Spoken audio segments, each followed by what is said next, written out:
Hello everyone and welcome to the promised Naroditsky Memorial recap. Today I'm going to be talking about the general winners in both rapid and blitz sections. We'll touch base on creator invitational as well. So the tournament started with a rapid event. I personally scored 2.5 out of 7, which is kind of poor, but it is what it is. But I even managed to gain some rating. Recaps are gonna come out starting this week, so stay tuned. There will be a lot of exciting games that I wanted to show you, because not every day you're playing against basically the best players in the US and alongside the best players on the planet. So we go to the first day. Javokhir and Aravin finished on 6 out of 7. In this case, they were supposed to play 2 blitz games to decide the outright winner. And let's see. So the first game, Javokhir is playing with black pieces against Aravin. And obviously Javokhir is the favorite going into this tiebreak, as well as some sort of favorite going into the tournament. A lot of strong players were playing there, so it wasn't clear who's going to win. So, and in the first blitz game, Aravin goes king h2. And now there are a lot of ideas. So black can just take, black can try to go queen f1 and go for the checkmate, which is played by Javokhir. And now queen goes back to c1, trying to attack the c2 pawn. So what is going to happen next? cp, queen c2, and slowly queen a4 is played. And now Javokhir was taking everything into his hands. He's up a pawn, he's trying to trade queens, and now the a pawn is decisive, no way to stop it. a4, a3, king d5, knight h4, knight g2, a2, knight b3, knight d1, knight c2, pawn promotes, and black wins. And in the second game, black needed to win, and Aravin had an extremely promising position. Javokhir is going f6, king g8, rook e1. And now knight c5 gave black a huge advantage, as you might see by looking in the evil bar. It's 2.7. I mean, on this level it's convertible without too many problems. Sometimes, obviously, in blitz things might happen, but generally you're supposed to win this. But suddenly, it became unclear, because after rook d2, it turns out that this pawn falls, and now it's a draw, and Javokhir only needs a draw in this case, but it didn't end here. Rook d6 and blunder, because after rook d6, king d6, it turns out that there is a lot of back rank problems. And now king d6 takes, rook d8 is coming, and h5 is played, e5, and suddenly pawn promotes. Pawn promotes, rook d8, e6, f7, and right on time. So rook d8, and black had to resign because king h7, e6, and pawn promoted. And then we went on to blitz portion. So there was obviously a Swiss blitz where top 10 would advance to the playoffs, so-called playoffs, 10 round robin players event. And I guess I want you to kind of show you the game between Ethan Sheehan, who is the national master. I mean, he's IM level player for sure, but he's not applying. He's not applying for FM because I think he's waiting to get an IM. He's 2350 in classical chess and 2420 in blitz going into this event, and he advanced despite probably not even being the favorite to advance, because he beat a lot of strong players. He's just an extremely strong player, and many people would know his name now. I mean, absolutely insane. So he was playing against Hikaru Nakamura in the blitz portion, in the blitz playoffs, and Hikaru grabbed a pawn. Hikaru has, beautiful position.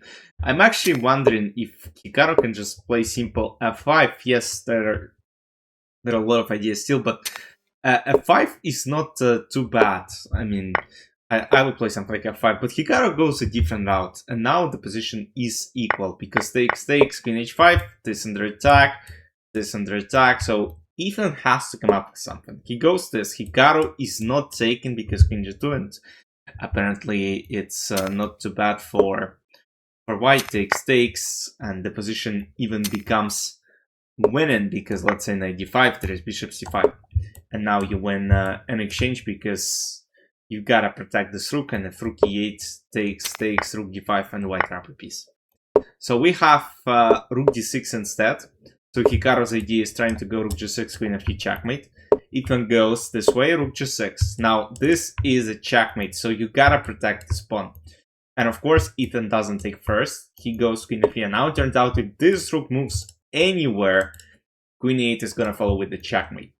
So queen f5 takes, and now if king f8, queen e8 is a checkmate, h6, bishop c5, knight f4, queen e8, trying to trade queens, rook g1, and here Ethan realized that Hikaru was actually flagged and had no time. Absolutely unbelievable from Ethan Chicken, who finished third, but who became the winner of the Blitz event. And that's once again the World Chess Championship challenger, Javokhir Sindarov. So G3 is played by Mr. Boris Gelfand, was one of the players there. Was a bit surprised to see him in the playoffs because, I mean, he is already kind of retired player, so it's tough to play against all these youngsters. And Javokhir is not agreeing to pre-fold. He goes, he advances his pawns, queen b4, knight b6, queen b3, and now knight a4 takes, and now this knight is tied toward protecting b2 pawn. So we have king a1, and Javokhir slowly starts advancing. h5, h4, knight f5, knight d4, knight b6, a5, king a7, a4, knight f5, knight goes back, knight d4, and Javokhir is trying to find the best maneuver, and here king b7 actually is the best, not king b8, but king b8 is fine. But king b8, there is a different bishop h5. I still don't understand. Let's say this bishop h5, king a6. What's the problem here? What's the idea? Bishop d1, f5. It's tough to figure out for me. I mean, I'm not that good to understand the difference between king b8. I guess the king comes one tempo early to all the a5, a4. I guess that's the difference. And here, finally, knight a3, and Boris just resigned, king a6, let's say this, king a5, let's say this, king b4, and now, I mean, it's technically super tough to protect because knight c2, you're trying to take, there is no way to protect all the pawns, and black wins. And then Mr. Javokhir, I want to show you the last game against Andy Woodward, queen a6, attacking pawn, and he's like, okay, what you gonna do? Takes, knight c6, bishop f6, and some attacks, bishop b3, rook f6, rook e4. And now h3, a bit modest, shy move, but it is what it is. But now after queen h6, it turns out that, it's completely lost because queen is completely disconnected. King g7 was best, but now one move slow, knight c6, queen h6, queen d8, rook f1, rook e7, it looks like everything is protected.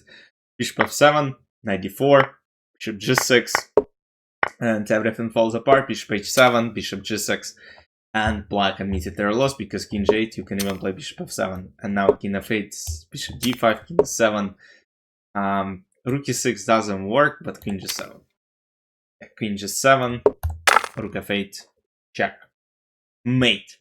And as far as standings go, let me show you. So, Mr. Aravin finished first in Swiss Rapids, and Javokhir was tied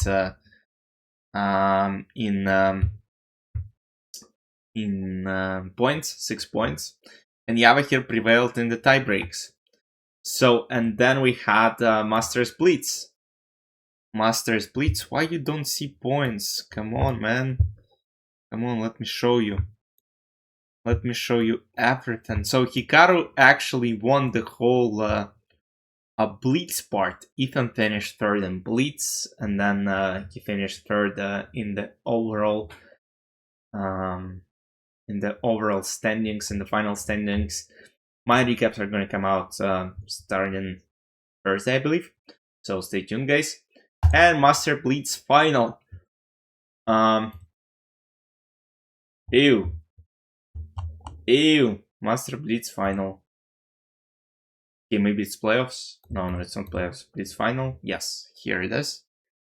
So as you might see, Mr. Javokhir Sindarov won again. Wesley saw 7 points. Ethan Sheehan 6 points, 5.5, and Hikaru scored only 5 out of 9. Not a very good results. And then we had Simon Kanyan and Vasyv Durubali 9th and 10th place respectively.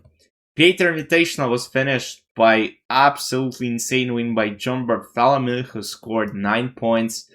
Levi 2nd, Daniel 6, Dina 5.5, Aman 5, 4.5. I played against Julien in Blitz, and I played against Sagar Shine Blitz. So Sagar didn't have a good event, unfortunately. Yeah, he finished 2 points. So it is what it is. But yeah, my recaps are gonna come out. My vlog is going to come out tomorrow, so stay tuned, guys. There are a lot of interesting things, and I'll see you tomorrow and in my recaps. Hope you guys enjoyed. Let me know any questions you might have, and I hope you will enjoy the recaps. Let's honor Daniel once again. I mean, my best win ever in Bullet is against him, so it's just a pleasure. It was a pleasure playing against him.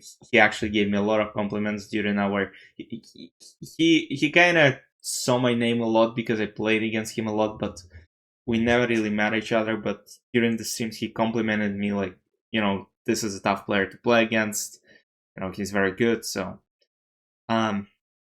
yeah, this motivated me a lot during my journey. So, I'm just happy to play in this event and share some fun moments. But yeah, guys, hope you guys enjoyed. See you tomorrow. Bye bye.